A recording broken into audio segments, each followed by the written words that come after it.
नमस्कार दोस्तों, स्वागत है आपका हमारे चैनल में जहां हम आपको दुनिया की बड़ी और दिलचस्प कहानियों से रूबरू कराते हैं।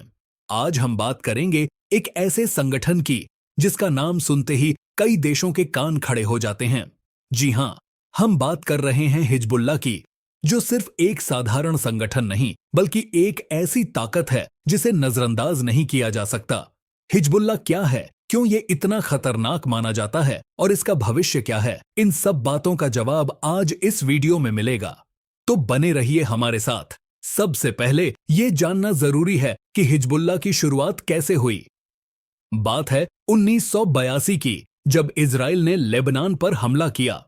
इस हमले के जवाब में लेबनान के शिया समुदाय ने अपने हक और आत्मरक्षा के लिए एक संगठन खड़ा किया और इसका नाम रखा गया हिजबुल्लाह, जिसका मतलब होता है अल्लाह की पार्टी।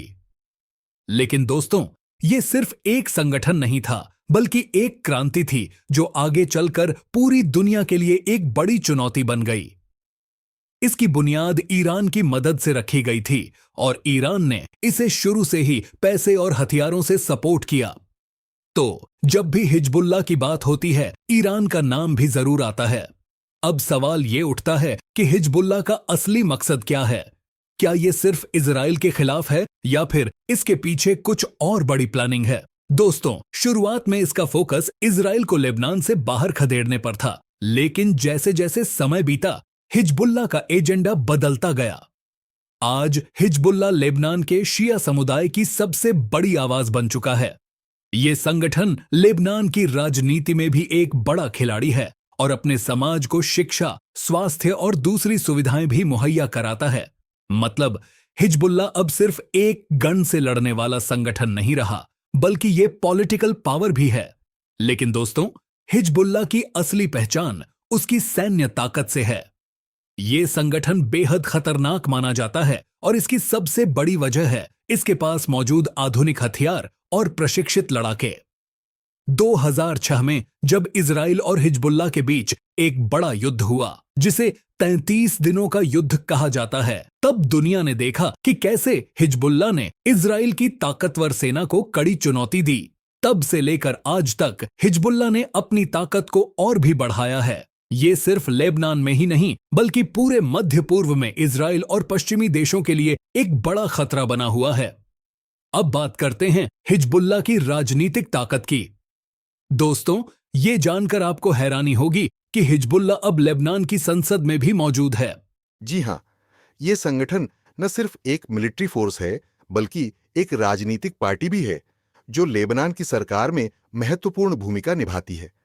इतना ही नहीं, हिजबुल्लाह लेबनान के गरीब और जरूरतमंद लोगों को शिक्षा, स्वास्थ्य और रोजगार जैसी बुनियादी सुविधाएं भी देता है। इस वजह से हिजबुल्लाह को लेबनान के शिया समुदाय का भरपूर समर्थन मिलता है, जो इसे और भी ताकतवर बनाता है। दोस्तों, अब सवाल ये उठता है कि दुनिया हिजबुल्लाह को कैसे देखती है। क्या हिजबुल्लाह वाकई एक आतंकी संगठन है, जैसा कि अमेरिका और यूरोपीय संघ के कई देश मानते हैं, या फिर ये लेबनान के शिया समुदाय के लिए एक हीरो है? ये सवाल आसान नहीं है। जहां एक तरफ अमेरिका और यूरोप के कई देशों ने हिजबुल्लाह को आतंकी संगठन घोषित कर रखा है, वहीं दूसरी तरफ ईरान और सीरिया जैसे देश इसे एक वैध राजनीतिक पार्टी मानते हैं। यही नहीं, हिजबुल्लाह की ये डुअल पहचान इसे दुनिया के मंच पर बेहद विवादास्पद बना देती है। अब आते हैं सबसे दिलचस्प सवाल पर, हिजबुल्लाह का भविष्य क्या है? दोस्तों, हिजबुल्लाह ने अब तक राजनीति और मिलिट्री दोनों में खुद को मजबूत बना लिया है, लेकिन सवाल यह है कि क्या ये संगठन आने वाले वक्त में सिर्फ लेबनान तक सीमित रहेगा, या फिर इसका असर पूरे मध्य पूर्व और शायद दुनिया पर भी दिखेगा?